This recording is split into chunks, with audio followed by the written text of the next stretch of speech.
नमस्कार दोस्तों, white frame theatre Mathura पर मैं एक बार फिर मनोज राठौर आपका स्वागत करता हूँ। तो आगे बात करते हैं इमोशंस पर और टाइप ऑफ इमोशंस पर। बात को आगे बढ़ाते हैं। हमने अपनी पिछली वीडियो में बात की थी happiness and sadness, love and hate. अब इन बुनियादी भावों को समझ लें, बुनियादी फीलिंग्स को समझ लें, लव एंड हेट। अब हम बात करते हैं जैसे श्रृंगार रस। श्रृंगार रस क्या है? Emotion of love. हम बात करते हैं वात्सल्य रस। वात्सल्य रस क्या है? Emotion of love. हम बात करते हैं रौद्र रस। रौद्र रस क्या है? Emotion of hate. हास्य रस क्या है? हास्य रस भी एक तरह से इमोशन ऑफ लव है, यानी कुछ हमको अच्छा लगता है, कुछ अच्छा फील होता है जिससे हम हंसते हैं, हमको हंसी आती है, अंदर तक हमें कुछ फीलिंग होती है। तो जितने भी हमारे भाव हैं वो सब या तो इमोशन ऑफ लव का एक्सटेंशन है या इमोशन ऑफ हेट का एक्सटेंशन है। तो वीर रस, शांत रस, करुण रस, रौद्र रस, हास्य रस, श्रृंगार रस, सभी को आप ले लें जो 9 रस बताए हैं भरत मुनि ने। फिर उसके बाद वात्सल्य आ गया, भक्ति रस आ गया। अब श्रृंगार रस भी प्रेम है, वात्सल्य रस भी प्रेम है, लेकिन दोनों में अंतर है, डिफरेंस है। संगीत बहुत अच्छा माध्यम है। सभी अच्छे इंस्टीट्यूशंस में जो है एनएसडी में और दूसरे इंस्टीट्यूशंस में एक्टर्स को म्यूजिक भी बताया जाता है एक लिमिट तक। अब उनको फिर जब म्यूजिक के फील्ड में किसी को जाना है तो और डीप में उसकी हम तैयारी करते हैं, लेकिन बुनियादी रूप से म्यूजिक सबको समझना होता है। तो इमोशन को हम म्यूजिक के माध्यम से बहुत अच्छी तरह से समझ सकते हैं। जैसे मान लीजिए हम श्रृंगार रस की बात कर रहे हैं, कोई गाना लेते हैं, आपकी आंखों में कुछ महके हुए से राज है, आपसे भी खूबसूरत आपके अंदाज है, आपकी आंखों में कुछ। तो क्या है? प्रेमी प्रेमिका के बीच की जो अनुभूति है, उनके बीच का जो एक भाव है, एक जो रस है, वो जो प्रेम है, वो श्रृंगार रस है। तो यहाँ प्रेमी प्रेमिका की बात कर रहे हैं। अब कोई और गाना लेते हैं, फॉर एग्जाम्पल, तुझे सूरज कहूँ या चंदा, तुझे दीप कहूँ या तारा, मेरा नाम करेगा रोशन, जग में मेरा राज दुलारा। अब ये क्या है? ये वात्सल्य रस है। एक छोटे बच्चे को देखकर मन में जो भाव पैदा होता है एक छोटे बच्चे के लिए, वो भी प्रेम का भाव है, वो वात्सल्य रस है। तो वात्सल्य रस आ गया। कोई और गाना लेते हैं, आरंभ है प्रचंड बोल मस्तकों के झुंड, आज जंग की घड़ी की तुम गुहार दो, आन बान शान या के जान का हो दान, आज एक धनुष के बाण पे उतार दो, आरंभ है प्रचंड। सिंपल। कौन सा रस है? वीर रस है, जहां वीरता की बात है, एनर्जी की बात है और अटैक की बात है। अब वीर रस को भी अगर आप लें तो वीर रस भी I think emotion of hate है।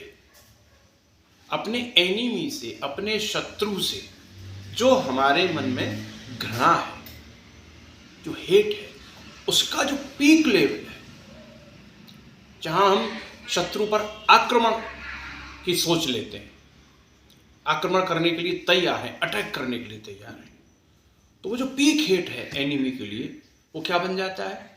वीर रस बन जाता है। अब शांत रस, शांत रस की हम बात करें अगर, तो इसमें भक्ति थोड़ा सा जुड़ जाता है, क्योंकि भक्ति का और शांति का जो है बड़ा गहरा संबंध है ना। तो शांत रस में कोई गाना बताना बड़ा मुश्किल है, क्योंकि भक्ति के गाने बताए जा सकते हैं, कुछ भी ले लें। जैसे हम फॉर एग्जांपल, तुम मेरी राखो लाज हरी, तुम मेरी राखो लाज हरी, तुम मेरी राखो लाज हरी, कृष्ण के लिए है। अब गाने में भक्ति है और भक्ति में शांति भी है ना। अब मीरा के जो गाने हैं, मीरा के जो भजन है, वो भक्ति भी है, भक्ति के साथ साथ उसमें श्रृंगार भी। अब अद्भुत रस, अद्भुत रस भी एक तरह से इमोशन ऑफ लव है, यानी कुछ भी हमने ऐसा देखा जो हमको बहुत अच्छा लगा है ना, और बहुत लविंग लगा, बड़ा प्यारा लगा, और वो चीज़ मतलब आश्चर्यजनक थी, उसके पहले हमने नहीं देखी थी, उसके पहले हम वैसा इमेजिन भी नहीं कर पाए थे, सोच भी नहीं पाए थे। दैट इज अद्भुत रस, सरप्राइजिंग, बहुत ज़्यादा। विभत्स रस, डिस्गस्टिंग, पीक हेट का जो इमोशन है, पीक घृणा का जो इमोशन है ना, कहीं बहुत गंदी चीज़ देख ली है ना, बहुत सारा खून देख लिया, बहुत सारी कीचड़ देख ली, बहुत ही विभत्स, मतलब विभत्स रस वही बात कर रहे हैं, कोई किसी को मार रहा है, काट रहा है, जिसे देखकर बहुत हमारे अंदर घृणा का भाव पैदा हुआ, एक्सट्रीम हेट हमको फील हुआ, मतलब हमको ऐसा लगा कि ये नहीं होना चाहिए था, हमारी कल्पना के परे था, हम सोच भी नहीं सकते थे कि इतना बुरा कुछ हम देखेंगे, इतनी ख़राब चीज़ देखेंगे। दैट इज़ जो है emotion, peak emotion of hate. एक मतलब वीर रस में भी वही है, एनिमी को लेकर पीक हेट है, डिस्गस्टिंग में भी वही है, लेकिन वो एनिमी को लेकर नहीं है, वो कुछ किसी चीज़ को देखकर, किसी जो है सिचुएशन को देखकर, कोई कुछ हमें ऐसा दिख गया है ना, मान लीजिए सड़क पर मरा हुआ कुत्ता पड़ा है, उसको देखकर हमें बड़ी परेशानी हुई, किसी भी चीज़ से बहुत हम इरिटेट हुए, परेशान हुए, तो वहाँ वो आ जाता है। करुण रस की बात करें, हिंदी के शब्द बड़े कीमती हैं, अंग्रेजी में तो हमने कह दिया सैडनेस। अब करुणा कहते हैं दया को। हमने किसी को भी देखा और उसके लिए हमारे मन में क्या आया? दया का भाव, यानी हमको ऐसा लगा कि इसके साथ जो हो रहा है ये नहीं होना चाहिए था, भले ही हम उसके लिए कुछ कर नहीं सकते। अब वो दया का भाव भी कहाँ से आएगा? आएगा तो सैडनेस से, यानी उस व्यक्ति के साथ। अब कोई आदमी आराम से बार में बैठ करके विस्की पी रहा है और बढ़िया संगीत बज रहा है उसके आसपास, एक सुंदर लड़की उसके पास बैठी हुई है, तो उसको देखकर कोई करुणा का भाव आएगा क्या हमारे मन में? नेचुरली नहीं आएगा। लेकिन एक आदमी प्यासा तड़प रहा है, उसको पानी नहीं मिल पा रहा पीने के लिए, और हमारे पास भी पानी नहीं, हम दे भी नहीं पा रहे उसको, क्योंकि हमारे पास भी नहीं, तो उसको देखकर हमारे मन में क्या आएगा? दया का भाव आएगा, करुणा का भाव आएगा। तो किसी को भी हमने ऐसी सिचुएशन में देखा कि उसके लिए हमारे मन में दया का भाव आया है ना, तो वो क्या है? करुण रस है। लेकिन यूजुअली क्या है, हम इमोशन ऑफ सैडनेस को ही क्या कह देते हैं? करुण रस कह देते हैं, जबकि ऐसा नहीं, दोनों में डिफरेंस है। करुणा भी उसी से जो है जनरेट होती है, सैडनेस से, लेकिन करुणा अलग है, दया का भाव अलग है, और सैडनेस अलग है। तो एक लेवल पर अलग भी है, एक लेवल पर बराबर भी है। तो सैड सॉन्ग तो बहुत सारे हैं, ढेर सारे हैं। और अब जैसे कोई भी गाना आप ले लें, आपके पहलू में आकर रो दिए, आपके पहलू में आकर रो दिए, दास्ताने गम सुनाकर रो दिए, आपके पहलू में आकर रो दिए। क्या है ये?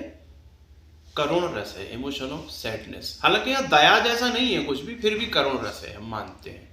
और श्रृंगार भी इसमें मिला हुआ है, क्योंकि जो गा रहा है व्यक्ति, जो चरित्र उसको गा रहा है, वो अपनी प्रेमिका के लिए गा रहा है, प्रेमिका को याद करके गा रहा है। तो सैडनेस का इमोशन ऊपर है, लेकिन उस सैडनेस के इमोशन के पीछे क्या छुपा हुआ है? इमोशन ऑफ लव, श्रृंगार रस भी छुपा हुआ है। तो इस तरह से हम अलग अलग 9 रसों को समझ सकते हैं। फिर 2 और जोड़ दें, वात्सल्य और भक्ति रस, उसकी भी हमने बात की। और बुनियादी रूप से 2 भावों को समझ लें, लव एंड हेट। जितने भी हमारे टाइप ऑफ इमोशंस हैं वो या तो लव का एक्सटेंशन है या हेट का एक्सटेंशन है। जैसे एक बीज होता है और उस बीज से फिर धीरे धीरे पूरा वृक्ष बन जाता है, बहुत सारी उस पर पत्ते होते हैं, शाखाएं होती हैं। तो ऐसे ही आप प्रेम और घृणा को बीज समझ लीजिए भावों का, और फिर ये जब विस्तृत होते जाते हैं तो बहुत सारे इनमें जो प्रकार हैं वो विकसित हो जाते हैं। तो एक्टर को क्या करना होता है? इन सारे इमोशंस को समझना होता है, महसूस करना होता है।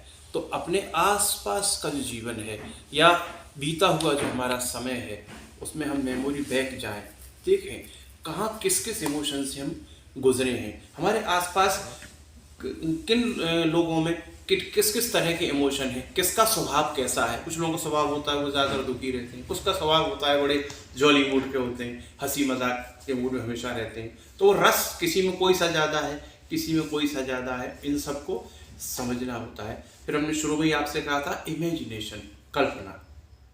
फिर कल्पना शक्ति से इन अलग अलग भावों को हमको अपने अंदर विकसित करना होता है।